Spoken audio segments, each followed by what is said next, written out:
There we go. Okay. All right. Welcome, everybody. We're going to start right on time.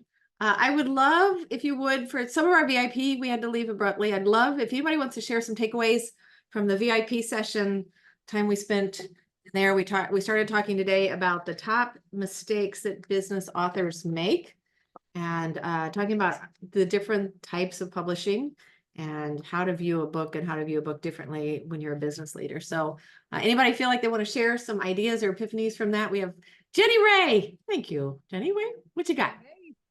Hey, with Jenny Ray, right? Rhymes. Nashville born and raised, so it's a double name. Yeah, my biggest takeaway, I think, was just realizing that so many of us start out with the wrong, what you were teaching us was just the wrong concept. We're writing our book from the past instead of the present and the future where we want to head. And that's a total paradigm shift for what you're sitting down to write. Will change everything. Right. Thank you. Yeah. Any other takeaways? Jim? Yes. Can you hear me all right? Yes, sir. Oh, good. Yeah, you're messing my mind. I've got like 7 books and I'm going all these directions. And when you said pick the one you have to write, and this is really helping me. I'm really looking forward to the one day when you come to Scottsdale. Nice. Very good. Thank you. So Jim's going to join us. We're going to talk about this event coming up because several of the people on the call are going to be together in Scottsdale. You're going to have a chance to join us too. Lisa's going to be there. Lisa, what's your takeaway from today? So I agree with what Jenny said too. The future message is really important. But I think the other thing that you really honed in on was a book isn't a book. And I think that's probably why I was thinking, why would anyone want to read my book? And even though I have compelling ideas and information, so you have the different types of books. And I think that that's really what differentiates the strategy for whoever your customer is that you want to read, how you're going to solve their problem or what they need and what kind of engagement you want. So the type of book you pick, I think, was a really strong takeaway.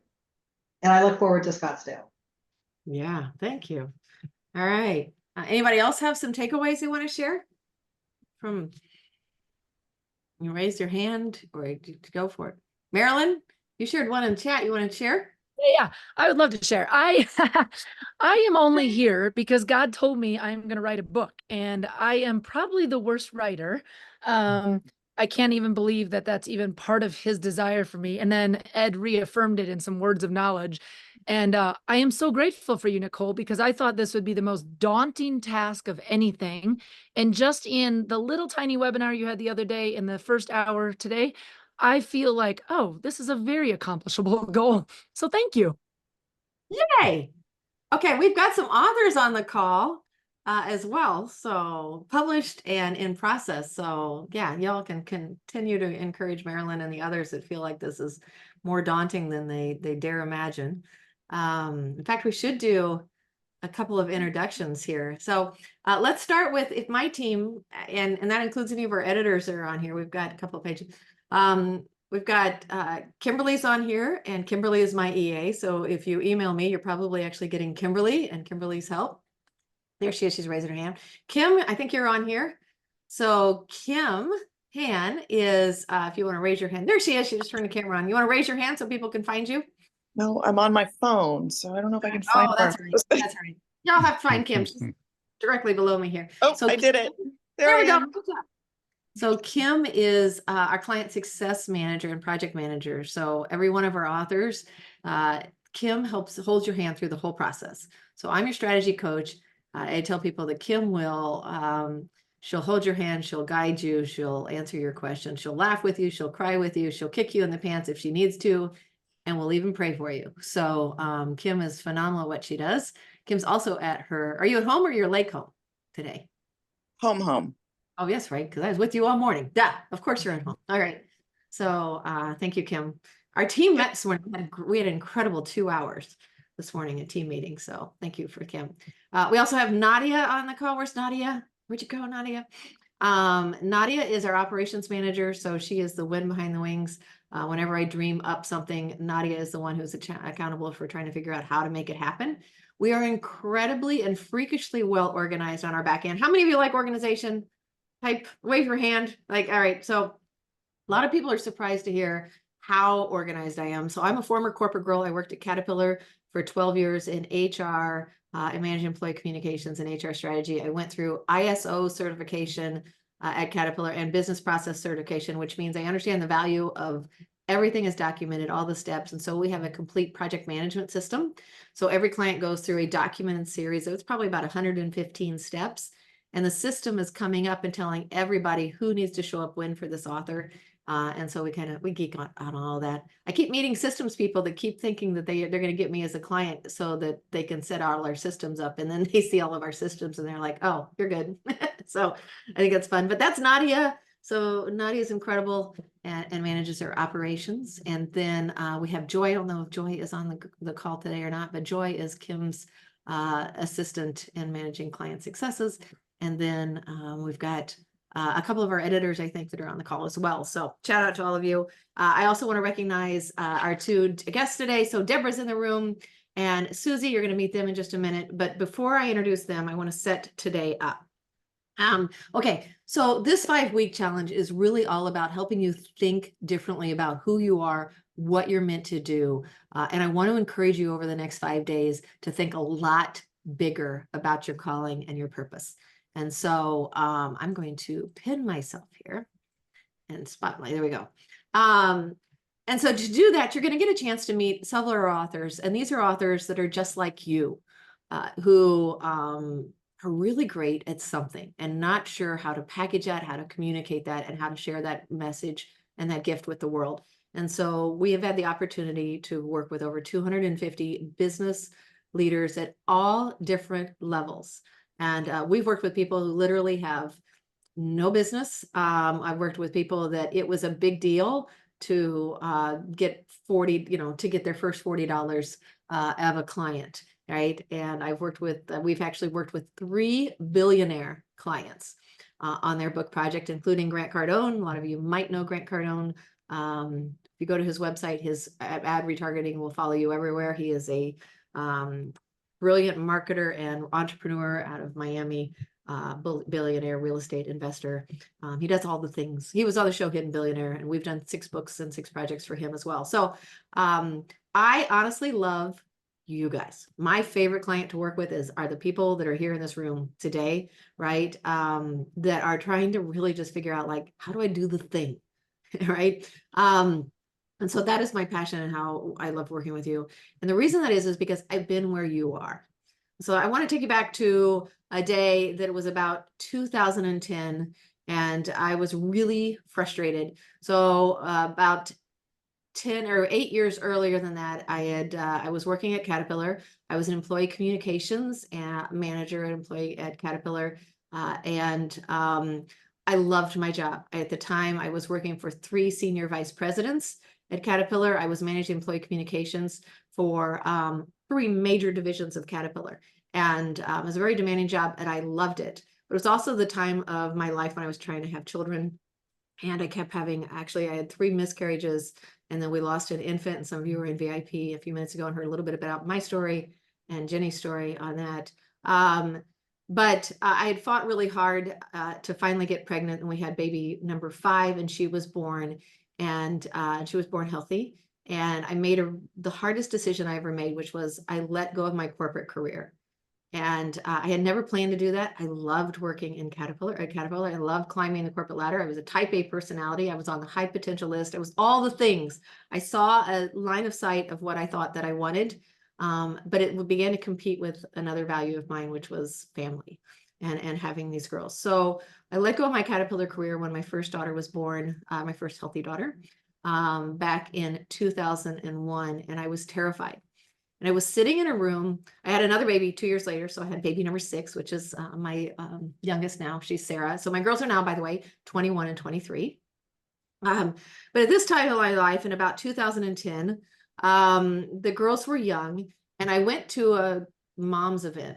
I take that back. This wasn't 2010. I apologize. This was about 2006. I went to this MOPS group. How many of you are familiar with MOPS? If you type yes in the chat, if you know what MOPS is, or you can wave your hand. I love the waves. Thank you. So MOPS is Mothers of Preschoolers. And I went to this event when my girls were little, and my husband took the girls so I could go over to St. Louis, which is about a 3.5-hour drive. And I went with these other moms. There are like 5,000 moms at this event. We're in the middle of summer at some university auditorium. And I was so lost. I was so frustrated. I'd gone from climbing the corporate ladder to the stay-at-home mom thing. And I was around a bunch of people that just love being a stay-at-home mommy. And I'm like, I'm called to do more. I mean, you know what I mean when I say I'm called to do more. Right. And I was so lost, and we were all piling into this auditorium, and I literally just I wasn't into it. And so I sat in the back row of this auditorium. There are 5,000 people like in the room. It's a massive auditorium. And I'm in the back row, and I got my head against the wall, and I hear this whisper inside of my head as one of the women was on stage. And I hear this whisper that says, "You're going to speak to thousands of people like this too." And I was floored. I'm like, I didn't know how, like what or how. Because at this point, the only business that I had is I started teaching moms how to scrapbook, right? And I'm like, I wish you'd show me how that's going to be. And I was actually terrified because the woman who was speaking on stage was speaking about how she had actually cheated on her husband and then repaired her marriage. And I'm like, what do you mean? Like, am I going to tell that story? And I just knew, though, that I was called for something bigger. I was called to speak on stages, but I didn't know what that looked like or what that began. And that started this journey to find it, right? And to get clear on it and to get clear on what I am here to do. Flash forward now to 2024, and my girls are now grown. And I have spoke to thousands, not one at a time, but I have had a chance to get really clear on my mission and what it is I'm called to do and how I serve people and what my life experiences, how they motivate people, how they can serve, those stories serve you here today. So as we meet Debra and Susie, and in fact, I'm going to bring them up here. I'm going to go to gallery view.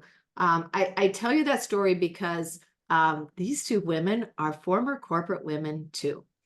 And for that reason, when I met them and I got to work with them on their stories, my heart sang. There you are, Susie. I found you here. They're in similar situations that they had amazing corporate careers. Both of these women were senior vice presidents at a major corporation or insurance agency or insurance corporation. I don't know if you guys, you don't in the book say what business that was, so I'll let you say if that one. And both of these incredible women retired. And they were brave enough to say, I'm called to do something more again, right? And so I'm excited for you to meet them, and we're going to talk to them about their story, about their journey, and about their bravery on that. And my whole goal for you, again, is as you hear their story, for you to understand in your story what it's going to take for you and what kind of clarity you need and the kind of things that you need to shift in your head in order to step up, to lead your niche, as we say, and maybe even start a movement. And so thank you, ladies, for being here. Susie, if you guys want to go ahead and unmute, you're welcome to chat. But Susie, let's introduce you first. Where's your beautiful book? I have it right here. This is Susie's book. It's called Stainless Steel Butterfly. How long has it been out, Susie? Since February of this year. So it came out in February. Susie, why don't you tell just a little bit of your backstory, if you would. Let's start with your corporate career. You shared just a minute ago inside of the VIP, so we won't go into a lot of detail. But you are retired. So let's talk about the decision. You retired, and then how did you end up here? Okay, I did retire 3 years ago, and I was very restless. I knew that at the time I had been thinking, here I am at this point in my life, and I'm 60 years old at that point. I'm 62 now. And I felt like I had reached the point where I had learned and experienced and grown so much, not only in the corporate world, but just in life. And I felt like this shouldn't be, I just shouldn't just go sit on the beach for the rest of my life and retire. I want to share with others in an effort to really kind of make the world a better place. So through that, I had become aware of Debra's book, which I've known Debra since 1993. and reached out to her after reading her book. And I just said, oh, I'm just so inspired. And tell me more about that. And actually started working with Debra as a business coach, even though I didn't have a business, but I knew I wanted to do something else. So I've been working with Debra well over a year now. And through our conversations, I learned what she did to write her book. And I said, okay, I think that's the route I want to go. So I started working with you all. She introduced me to you, Nicole. I can stop there. I don't know if you want me to go into further. I know you said a couple of ideas of things you would like for me to cover, but that's my backstory. I'm a mom. I have a 36-year-old son and a 32-year-old daughter who's kind of following along the footsteps of the insurance and financial services world, which is the business that I was in. And I was not entitled a senior VP, but I was at an executive level. But Debra is the SVP. But yes, so 32 years at State Farm Insurance, and loved every minute of it. But once I retired, I knew I needed to do something more. Yeah. So Let's do that. Thanks, Susie. We'll introduce Debra now. So this is Debra's book, Bold Mission. And incredible. Debra, let's talk about the backstory of you and how that book came to be. Let's do that. I'll let you share that. Okay. And I have a similar response of Susie, because when I retired, and I retired before Susie did, I felt the same way. When I left, I had so many people asking me, when are you going to write the book? When are you going to write the book? And I'm thinking to myself, are you kidding me? Why would I write one more book on leadership? There are thousands of them out there. And then secondly, what would I have to say that would be dramatically different, that would drive people to action? So I kind of, put the pause on that. And then I began starting my executive coaching business. And as I was working with people, I was realizing there is a lot here.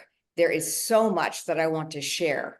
And so one day, prior to actually meeting Nicole, I was listening to another podcast, and it was a podcast of a publishing firm, and they had multiple speakers on there. And I'm just sitting there, and like speaker number 6 said, the one thing you really need as a coach is to have a book out there that will, in essence, pretty much what you talked about earlier, right? Drive people to action, then your name is out there and all this kind of thing, depending on what your goals were. And it just hit me. It was like slam. Now I know I am supposed to write a book. So again, I was introduced to Nicole through another individual who knows her well. And we started the process, and it has been fantastic. And speaking to what you mentioned earlier in terms of organization, Susie and I have talked about this so much because we're both very well organized. That's one of the things that I loved so much about the process, because it was boom, boom, boom, boom. And I like deadlines, right? So my book had to be completed by October the 15th at 8 a.m. And so I loved that, because that gave me my goals that I could work toward. But it was a fantastic experience, and I'm very glad I did it. Yeah, thank you. I want to dig into, there's two sides of the conversation that everybody wants to know. Like, so we really want to help the audience today understand what you guys are both experts in, which is like taking action, overcoming your fears or doubts, and taking action and doing it anyway, doing it scared sometimes anyway. But I also want to talk about the very real side of like being an author and figuring out the tactical things that you had to figure out. So let's go through some of that. And then if you want to elaborate on anywhere that you were afraid, we'll do that. And then we'll aim towards helping people understand where their fears might show up and hold them back, and what to do in those circumstances. And we've got some homework then we'll give everybody before we close out on this. So Debra, when you came to us, you knew you needed to write a book. We didn't have a framework. We started literally with a blank piece of paper, right? Do you want to talk about that process? You're on mute. Wait, can you do it? Yeah. There we go. Yeah, it was. That's exactly what it was. I didn't really know what that was going to look like. And then when you sent Dina to me is when we really started digging very, very deeply into who are you? What is your goal? What kind of audience do you want for your business? who's the audience for a book if you write it, but first determining what your values are, et cetera, et cetera, et cetera. The process, many of you on this call probably know, but that was fascinating work, and it was very deep work. And frankly, that's what propelled me then to begin to understand what I'm going to write about, what the title of the book should be, what message that I wanted out there, and then who that audience would be. So that was the process. And then getting back to being fearful, if that's what you're asking, it was a total unknown to me. And being a type A personality, I'm used to 1, 2, 3, 4, 5, 6, right? And I had no clue what the process would look like, and really through that process, what that end result would actually be. So you have an idea as you walk through the process, you know you're hitting the targets you want to hit, but it's an interesting way of finding out then toward the end, oh, this is what this book is going to do. This is my audience. This is who will want to read it. This is my message of what I want to say. And then going all the way back to meeting with Dina and then having those two things come together was really an amazing experience. But obstacles along the way, there will always be those, and the fear of the unknown, at least that was my issue more than anything. I'd never done this before, and trusting that the process worked. And so I really enjoyed it, again, because there were timelines and they really kept you to a strict timeline. And that was helpful for me to be able to keep digging and digging and digging to provide what we needed to make this a great book. Yeah. Yeah, I see that, yeah, a friend of ours, mutual friend of ours, and Lane is here. Hello, Lane. It's good to see you. Hey, So there were several calls up front that it was you and I and Lane on the call where we were literally looking for the message, right? Yes. And so I don't know, we probably spent about 3 weeks on that process, really trying to understand, like, what is it you, what's your message? How do you want to share it? Like, you had, what inspires you? Who do you want to serve? Right? We got clear on a lot of that together. And then how does that start to organize into a framework? We found the word bold for you, right? And that's where then it started to really come together, and it turned into an acronym for your book. So, and Lane is incredible. That's one of her giftings, is also finding the message in people and the stories. So, I dig into that because for a lot of you, like, I don't know what book I want to write. And I just want to assure you, Debra came in and signed an agreement and said, I'm going for it, and trusted the process. And we didn't know. Now, Susie had a really fascinating framework already for her book. And you had a box full of cards, right? Is that too, or did you start that after the process? I don't remember if you. I had the outline, the 3x5 cards really kind of came a little bit into the process, because that was where I was really downloading all of my thinking. But I did come in with an idea, and a framework, and I'll tell you how that came about. Like I said earlier, I knew that I wasn't finished. I knew that I needed to do more when I retired, and so started working with Debra. Debra created this amazing opportunity for me to come out to Scottsdale with a group of ladies that were all kind of designed to sort of talk to me and dig into my thinking and help me really come out of that with an idea of what I wanted to do next.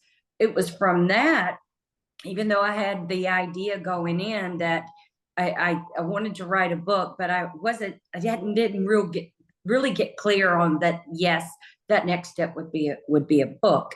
But what I came out of that and then into the first conversation with you, Nicole, was trying to figure out how I could take the collective learning of my life as a professional, as a mom, as going through a lot of things family-wise, as I mentioned in VIP, losing a husband, what that journey was like for my husband and for us as a family.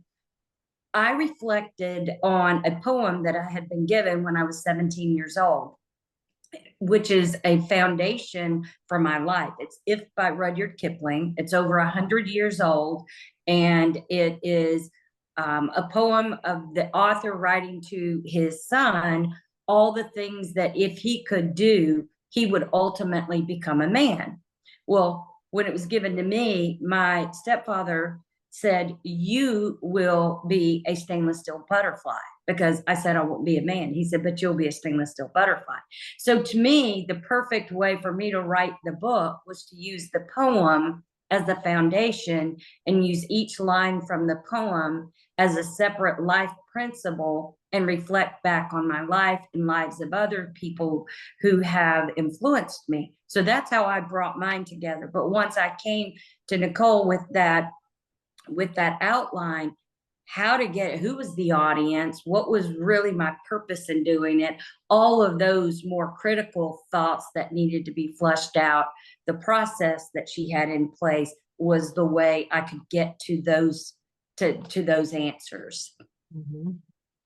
And it was a really fascinating model. It's the first time we've ever taken what a poem, right, or public domain, and then built a framework off of it, and it worked beautifully. Right. So, and the secret for both of these women is it's not just their story. And we talked a lot about that in the VIP session, right? That people want to, they start this journey thinking, I just want to tell my story, I want to tell my story. But what people really want to do is when they're hearing your story, they want to find their story in your story. And if they can't find it in your story, then they love reading other people's story, like, oh, I'm more like that person. So both of you have really great stories in your book that aren't just about you, but about people in your life and in your journey. Yeah, and I'll add to that because in my book, I feature about 8 individuals who are all from Arizona that I had met over this last several years. And as we started working on this concept of bold leaders, there were so many people that I wanted to highlight because they were perfect examples of starting over here, and most of them, many of them, from tragic circumstances, and then all the way through literally starting huge businesses or whatever that might be, nonprofits and so forth.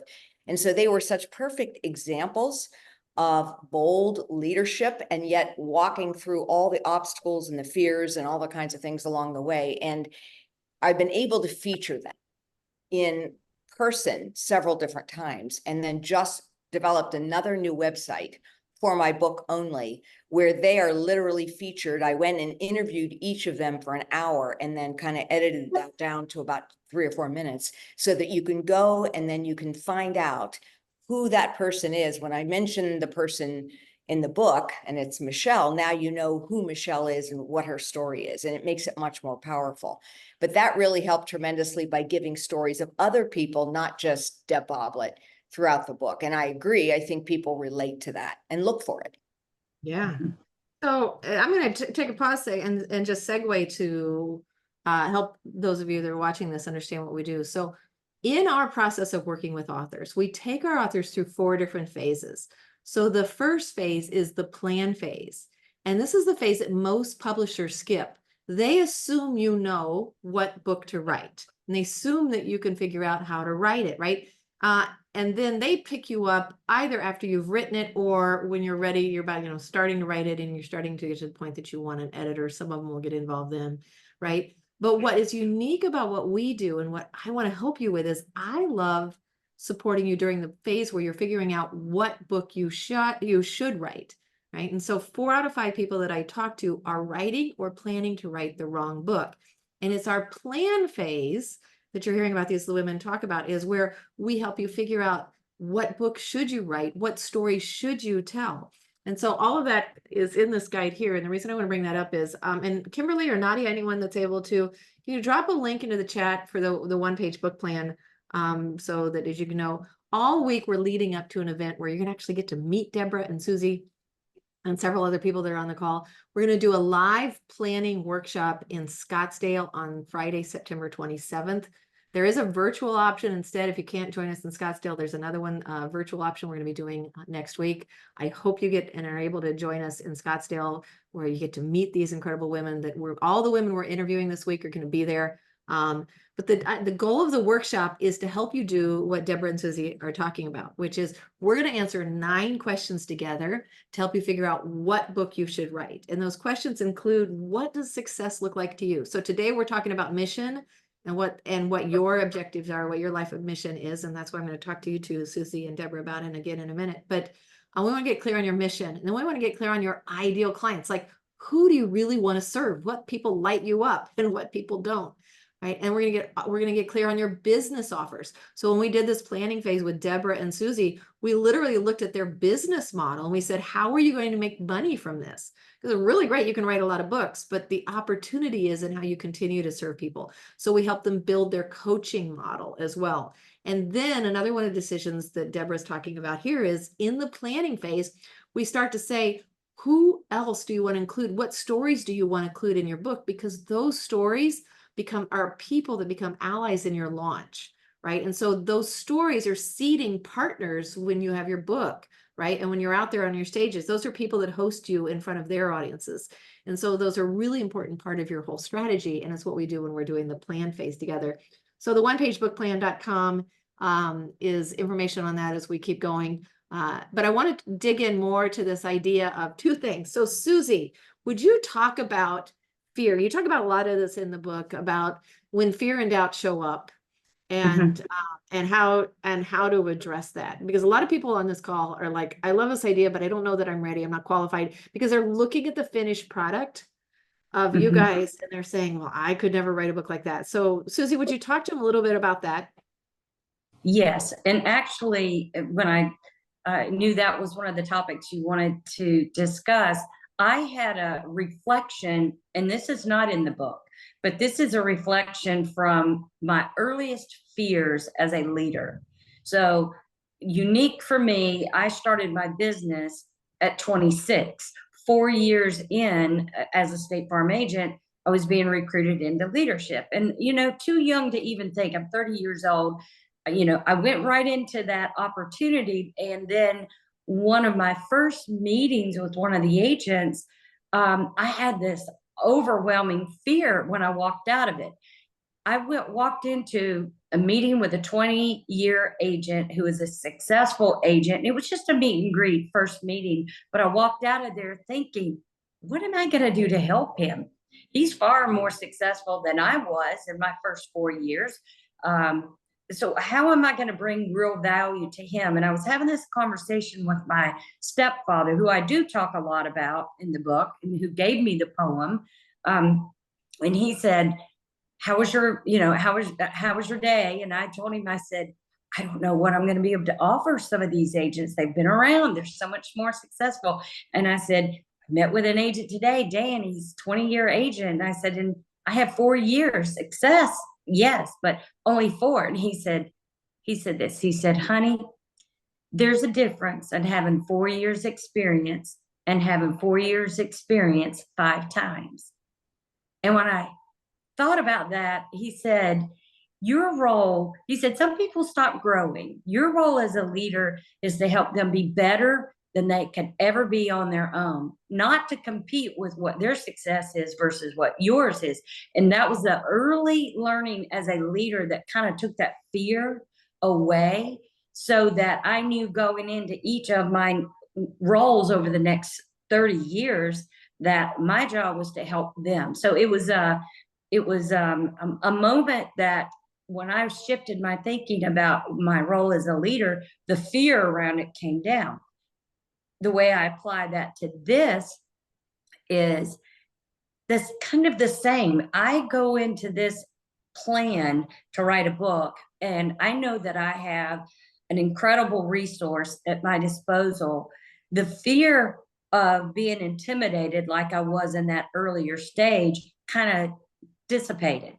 The vulnerability, though, was probably the part that would wake me up at night. And you remember I had conversations with you, Nicole. I had conversations with Lane. I had conversations with Kim and other members of your team. And it's that part that I probably feared the most, being very open and vulnerable and thinking people are going to read this and I'm sharing my deepest thoughts around some of the things in life that I've experienced. But through the process, through all the support and encouragement, I got past that as well. Nice. Thanks. Is there something that you told yourself every time that would show up? Do you have something? Oh, I bet it's from a poem. Would it be from a poem, Susie? Yes, if you can trust yourself and all men doubt you, but make allowance for their doubting too. Essentially, there is a chat in chapter 2, there's on trusting yourself. And so I had to reflect back and say, I can trust myself in this situation, but I also have to recognize that there are going to be people that have a little bit of doubt here. As a matter of fact, my 2 children, Charlie and Sue Ann, they were very encouraging. Sue Ann was actually probably one of the first people that said, you should write a book, Mom, and talk about that in the book. But when I finally got vulnerable, and here's what I'll tell you all, don't do it in secret. Don't decide you're going to do it, but not tell anybody.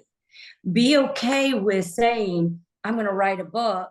And maybe even some of the people you would expect to be your greatest cheerleaders are they will say, oh, that's good. That's nice.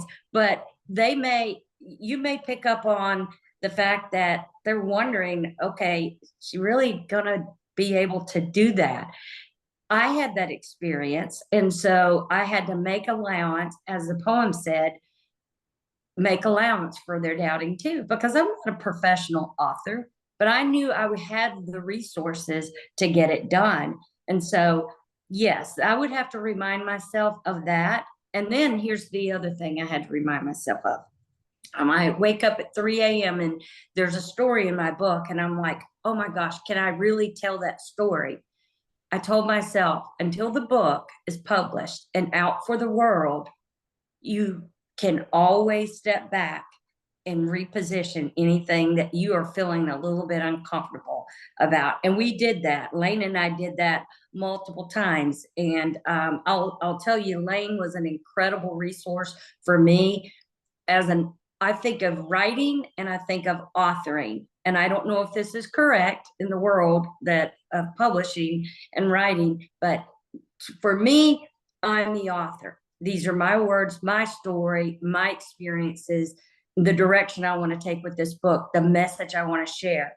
Lane was the resource to help me get those words in the right format, so that my story was being told from my voice in the way I wanted it to be delivered. So knowing I had that, I could go back and edit things along the way. And so that took my fear and anxiety down as well. Nice.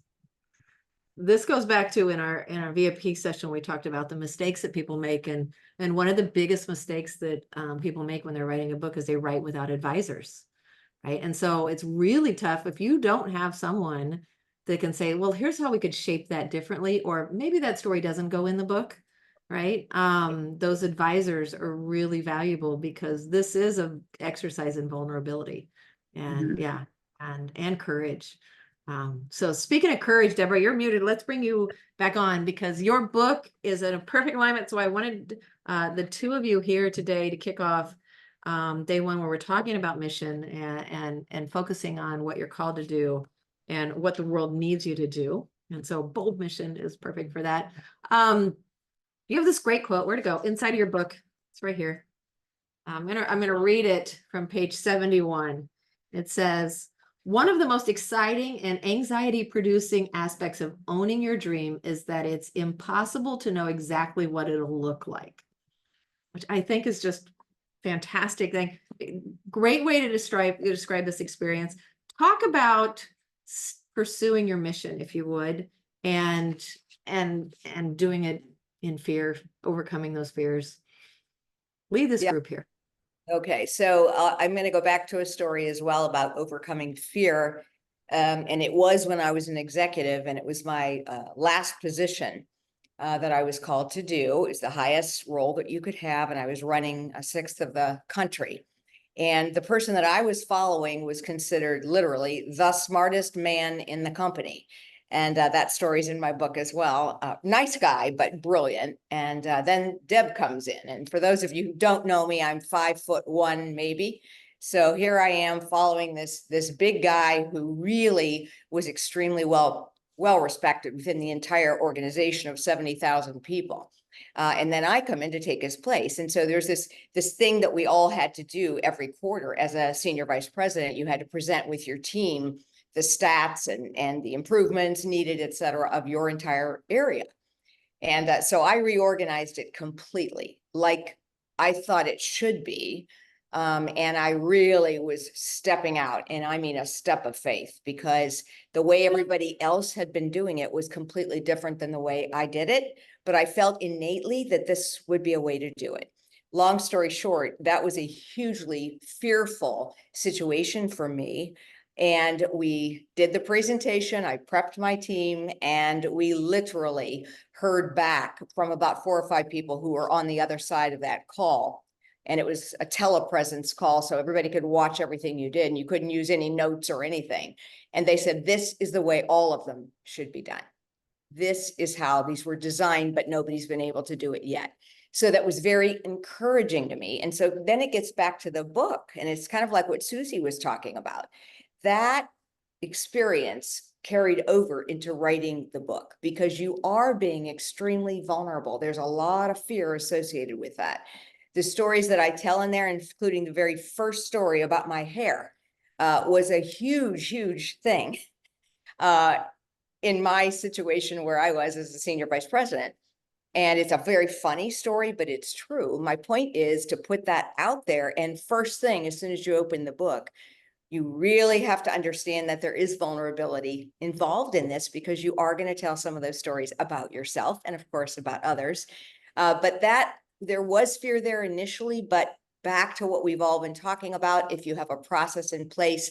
Lane has become a very good friend. She is absolutely phenomenal as well, and really assisted in shaping and forming the stories in terms of how best I could tell them in the book and when they were appropriate or not. And of course, Nicole, you, Kim, your entire team, the opportunity with Dina and also Michael was amazing. But it all helps shape your message and your story so that it gets out there in the right way at the right time. So, you know, all that fear is there, but there's a way to work through it, and you do have tremendous support in getting you there. Yeah. Lane says, you're the mother, I was the midwife. Yeah. That's pretty good. Yeah. So today's homework for all of you that are participating and joining us in the challenge is to get clear on your mission. And so I want to spend just a second defining a few terms. If you're in the VIP, there's a workbook that I stayed up late last night pulling together. But as we talk about the plan process and the plan process, remember again, and the link is in the chat, but if you want to join us for our one-page book plan workshop, the very first question that we always start with every author is, what is your mission? I want to know what success looks like to you. And the way you define that is different for everyone. So I've got some authors who can sit down and say, I know what I want to do. I want to, sell my business in 3 to 5 years for $3 to $5 million. And I want to sell 10,000 books, right? And launch a movement. And they're like really clear. And other people are like, I just want to grow my business. I don't know. I just want to launch a business, right? And so the clearer you are on success and what it looks like for you and how you can articulate it, the more likely you obviously are to get there. And so what I want to talk to you about first is vision. Like sometimes people have a clear vision. They can see what they want, right? They can see the house that they want. They can see the car. They can see the room full of people, right? So vision starts first. And then the mission is, okay, if that's the goal, how do we get there? What is my mission? I'm going to have to become blank in order to achieve that. I'm going to have to do what to achieve that. And Debra, you wrote a lot about how you figure out what your mission is. Do you want to speak, like help people figure out, like, where do you go if it's vague to you? Yeah, and so in my book, it is a very, very practical book. It literally gives you step-by-step process in terms of how you can identify that. But in the very beginning, we start looking at your values in life, and then you have to determine, what are my values? So there are appropriate questions that you ask, and we blended past experience with future. And so what are you good at? What have you been complimented about? Why do people come to you? What do you know is the one thing that you're known for?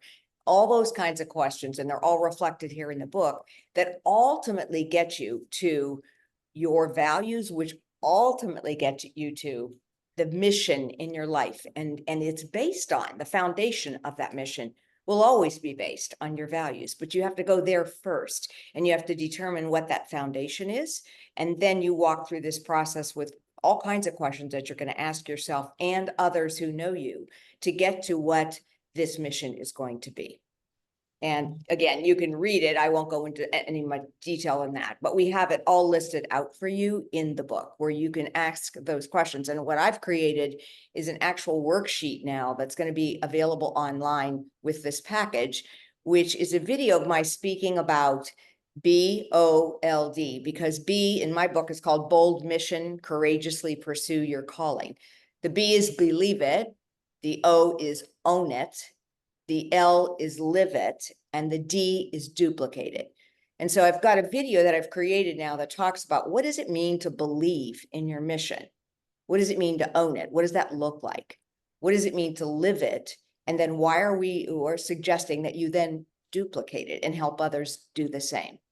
And then I've created a worksheet of all those questions that come from the book that you can ask yourself, so that if you read the book, you would go from B, I'm just believing it, I'm at the beginning stages, all the way out to duplicating it and helping others do the same.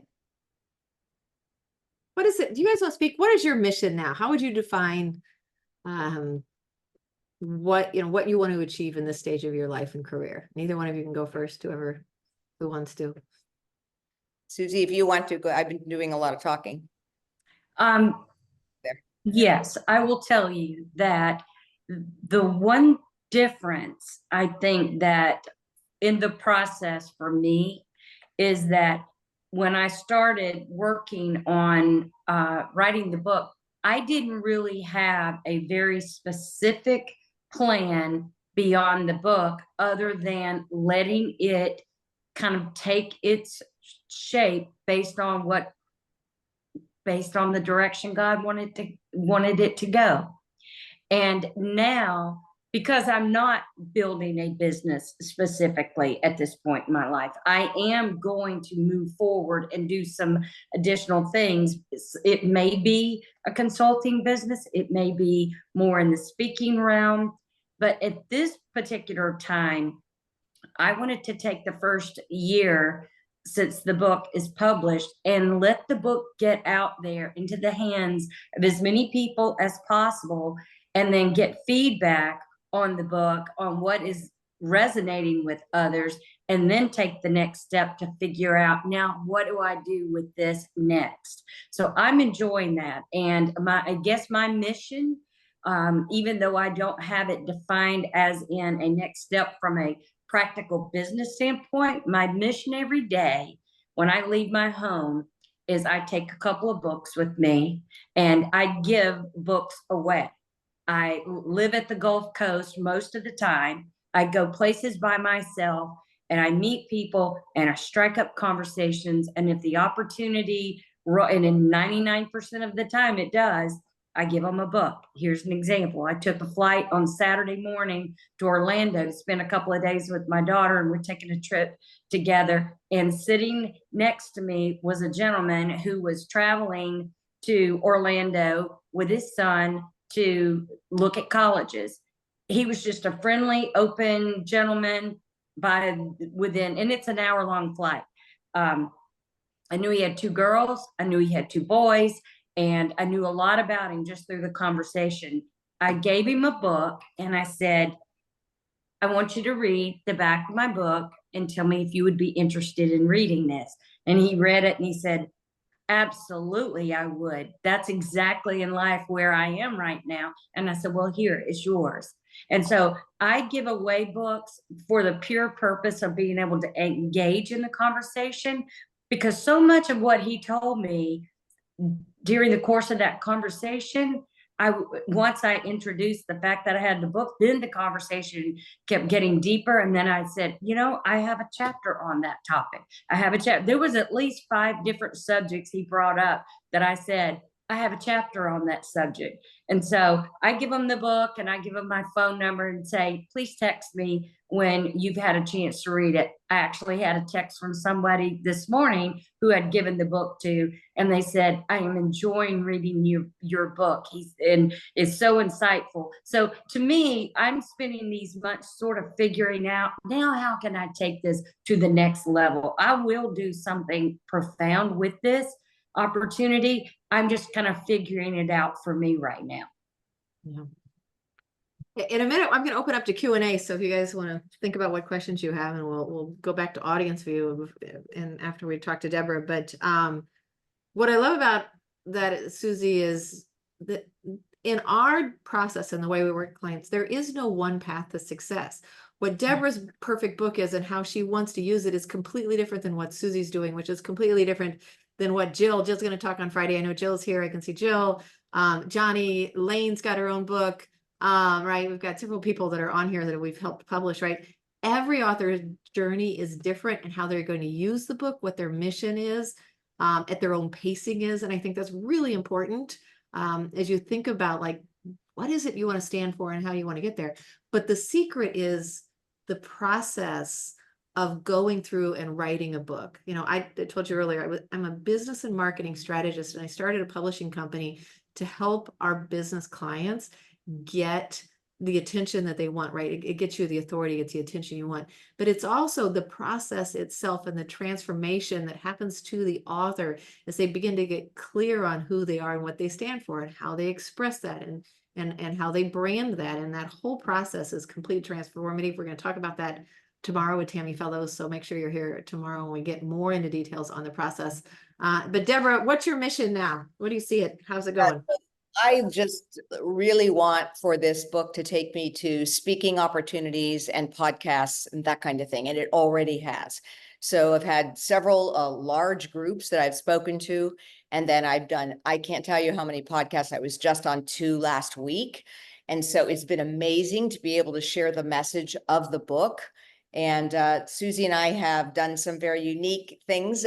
We've partnered together to do book signings. And then we have another one coming up here in September, what I'm going to host here in Arizona at our home. But that has been very eye-opening. Wouldn't you agree, Susie? That's been really, really fun. But again, being able to host that together, and we've had mutual friends who have then given us the opportunity to have these book signings. And then individually, we've had people that we know giving us book signings. I've done everything from boutiques to restaurants. I've had the people from my book come, and we did kind of a discussion panel together so that they actually got to meet the people in the book in person. We have done so many different things. It's all over social media. Put something out there the other day, and I just got the note this morning that it had 257 hits, and I just posted it yesterday. And it's more about the book and another podcast that I just completed. But I think that is my goal, and I feel really good about the fact that those doors have been opening. And then I also have my consulting business on the side, and I'm loving all of that as well. And I just back to one point that you asked us about it, but this whole idea of evolving and thinking that, hey, I think it's going to look like this, but it ends up looking like that. And that's true of my business here as well. I started it as coaching executives and entrepreneurs. It has evolved into, I'm now coaching a doctor who's changed his practice completely. He works in integrative medicine for cancer patients. He had to do huge presentations all over the world, and he wanted me to help him kind of hone in on what that presentation should look like. And then he called me after and said, Deb, I got a standing ovation, so we need to do more. So, and then a lot of people, I also specialize in public speaking. And so I've been able to coach quite a few people in terms of how to tell their story in 10 minutes or 30 minutes or an hour. And so all of those things, I never planned that that's exactly what my coaching business would look like, but it has evolved over time, and I'm very happy with that. And the book has played a role in that. Nice. All right, I'm going to remove the pins. So we're going to go back to gallery view here. See if I can do gallery. How do I move it? Does anybody have questions? So let's raise your hand. If you know, there's a little button down at the bottom and under says raise your hand, or it's under reactions, maybe to raise your hand. If you have questions for anyone about the process, about their books. Thank you, Kimberly, for answering the question on the title of Susie's book and Debra's book in the chat. You're welcome, though. Just you can do that, or you can just unmute yourself and wave your hand if you can't find when you want to ask a question. But we've got about 5 minutes left, so I just want to open it up at this point to invite you to get some more information. Well, I was Yeah, just going to Andy. say that I appreciate Susie's comment, and she's not quite sure where she's going. She just knows she's going somewhere, and this is putting the steps in place that is opening that path up to her, and that was really encouraging because I'm not entirely sure. I have a faint idea, and that encouraged me. Nice. Anyone else? Did that help anyone else? Good. I just Go for wanted it. to say, I found what was interesting is that I believe both of you mentioned the words vulnerability and how important that is and or was in your process. And I think that's something that people, I mean, there might be fear, but I don't think people necessarily associate that with a vulnerability. To show yourself, to be so, open. And so I really appreciated that.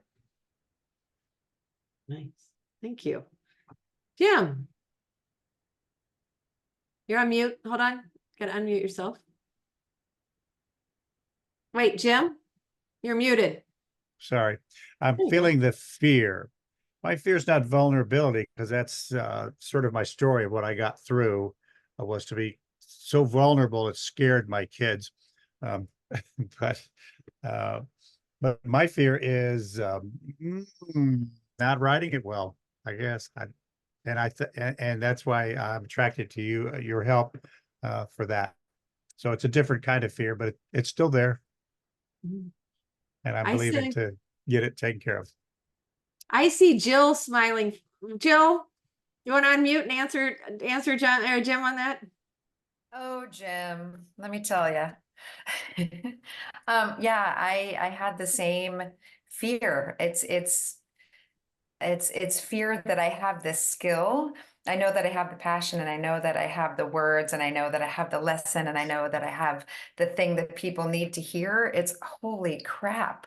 Can I actually write it in a way that's respectable and that other people will really be able to easily read and consume? So I understand 100%. I had that same fear coming in, and Nicole and I had several conversations, and she really held my hand through the process until I felt comfortable.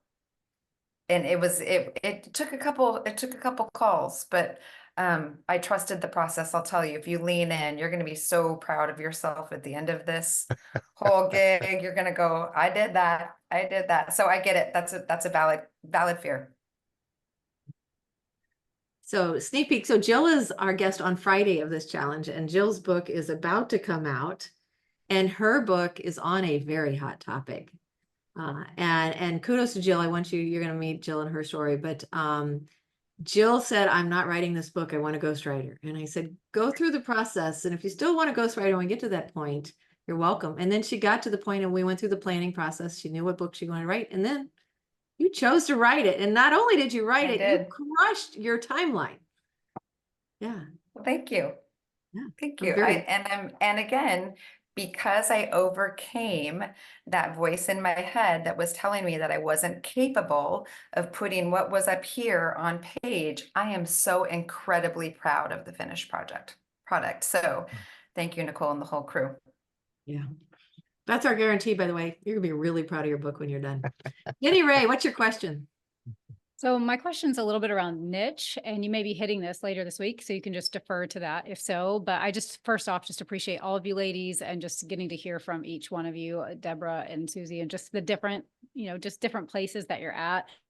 But as I was looking at your workbook, Nicole, and looking at the vision, the mission, all of that, and just some of the examples that you gave, as a peak performance coach for entrepreneurs, I do business from the inside out. Like, that is our niche. We have, an event called the Rise Experience, and I have a Rise peak performance methodology. And so I was listening to Debra and just thinking, like, I sometimes get hung up when I'm reading these things. It's like, well, what is the industry? Like you hear this niche thing of like wealth, relationships, health. And I'm like, well, it hits them all, you know? So there's always a little bit of that struggle when it's a little bit more of a transformation internal type thing.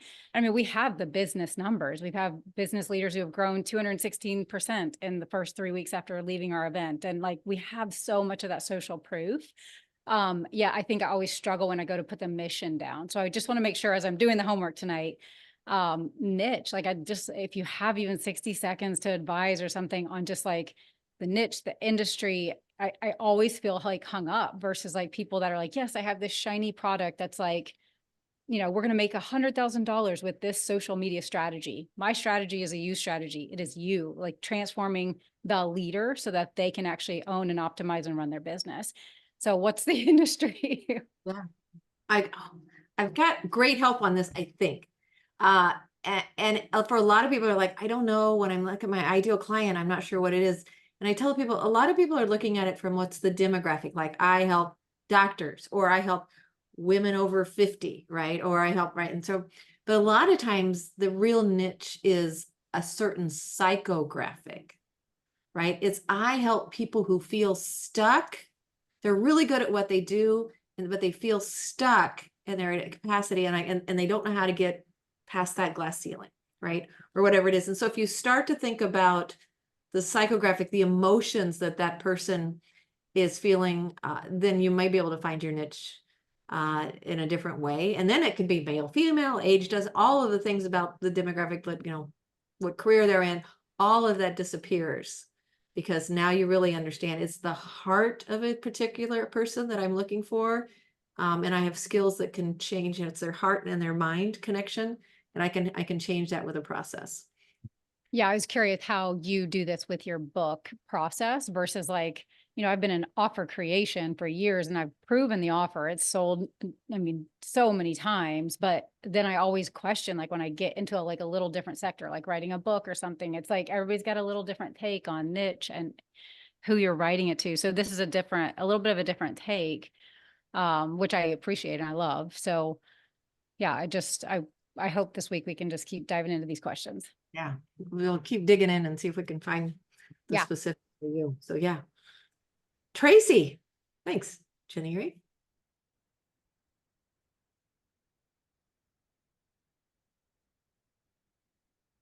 Hi. Hi. So, so mine's a memoir, and mine, as I had mentioned, before, I do a lot of different things. I would say in terms of though psychodemographic, it would be, people, so I'm a Christian. I know there are a lot of Christians here. So,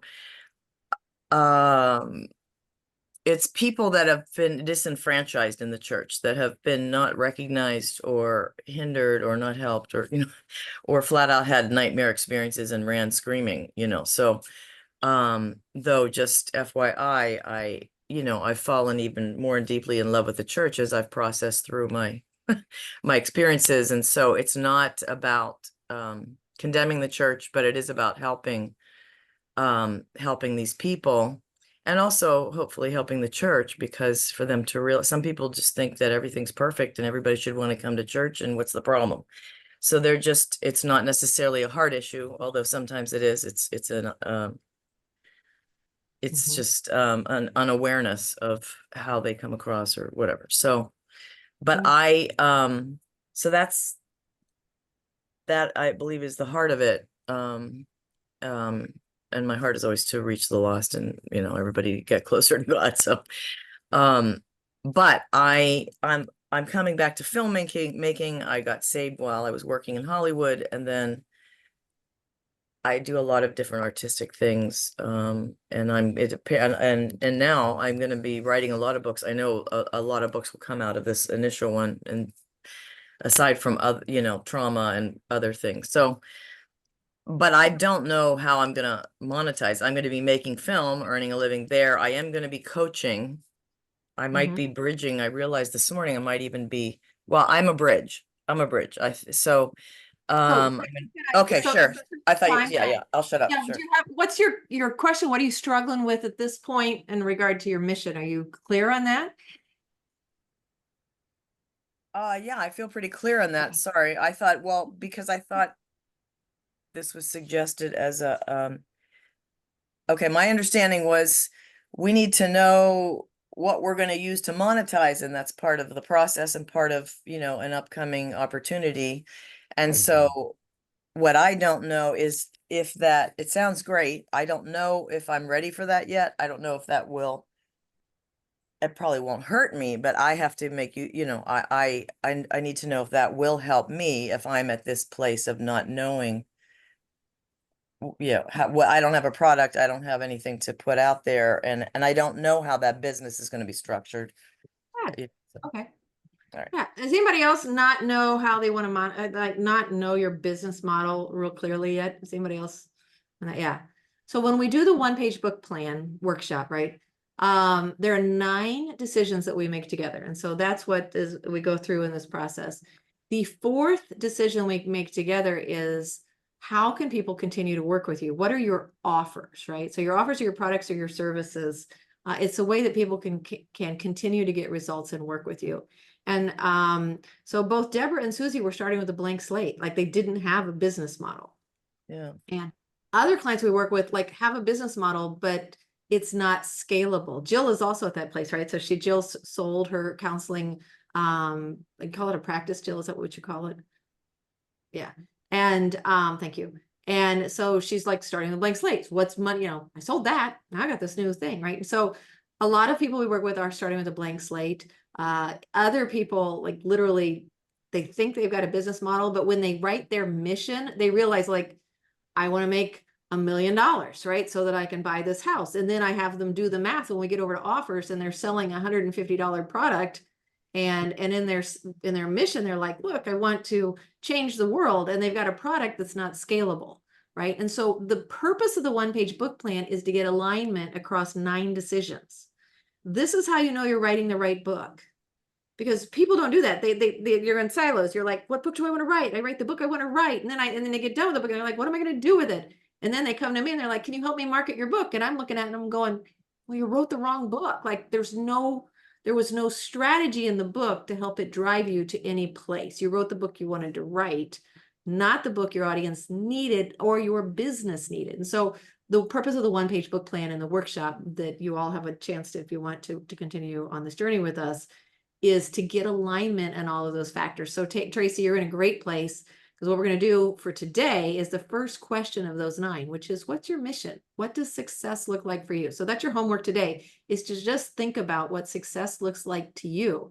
And you're at different areas of or stages of your journey. And so some of you, like I said, can articulate that very clearly. And others, like, Susie mentioned earlier, it's like, I know this year, I just want to feel like, where does my message and what I want to share resonate with people? Like she's in no hurry. And I think that's beautiful. And that's totally okay. So that is the goal and the plans. Kimberly needs my attention. Oh, no, you're fine. Yep, I didn't mean to interrupt. There was just a question regarding the homework you mentioned. Are we putting that in the chat here or will they be getting that a different way? Okay, I just said it. There you go. Your mission, your homework today. If you got, there's a workbook and some bunch of assignments if you want that to help you process that. If you're in the VIP section, I gave you some bonus material to help you process that. Debra's book is available. Bold Mission. She's got a great step-by-step in there. If you want to get the ebook version of it and get clarity on it, you can literally just process it out. I want you to just start thinking about, what does success look like to you? What do you value the most? Is it family? Is it time? Is it money? Right? And you're looking for, like, in the next 3 to 5 years, what does success look like for you? Right? And so an average book lifespan, unless you cross the threshold over in a perennial bestseller, an average book's lifespan for you should be about 3 to 5 years, right? We're writing a book in the future. I'm like, I want to understand where you're headed in the next 3 to 5 years. And this book, you want it serving you as well as today as it will in 2027 and in 2029, right? And so one of the processes, like Debra and Susie, like we're navigating all of these ideas of the book to make sure that they can grow into it. Like it doesn't limit them in a certain way, and they've got opportunities with it. And so those are the things you start thinking about, but you can't write the right book for you if you don't know what you want. And so that's your homework for tonight, to get clear on just pondering, what do I want? Any other questions before we say goodbye? We're over a little bit, so I want to. There are 2 questions in the chat. So are we just pondering those questions, or are we linking to a creative, or will something be sent out later for the homework? If you're in the VIP, you have a whole guide. It's not too late to join us. If you want, you'll get the replay from part of today. There was a major mishap and we missed the first half. I will figure out how to make that up to you tomorrow. But there's a guide every day in the VIP section, and some workbooks and worksheets that'll help you with that. We're going to keep it simple in here, and you don't need to overcomplicate this. Just want to know, what does success look like to you? And so write it in your journey. Tomorrow, we're going to talk about your inner journey. We're going to talk about some of the thoughts and how you use your story, your mission. Jenny Ray, this is going to answer your question if you're still here. Like, if you've got, a lot of us we mentioned earlier have some trauma in our life. Like, where does that fit into who you are, what you stand for, and why your message is important to you? So that's the topic for tomorrow. We're going to have Tammy Fellows here. You're going to meet Tammy. Tammy is in the writing, or in the planning phase. She hasn't even started writing her book yet. She's not even sure what the book's going to be about. And so you get to meet an author at the very beginning of the spectrum tomorrow.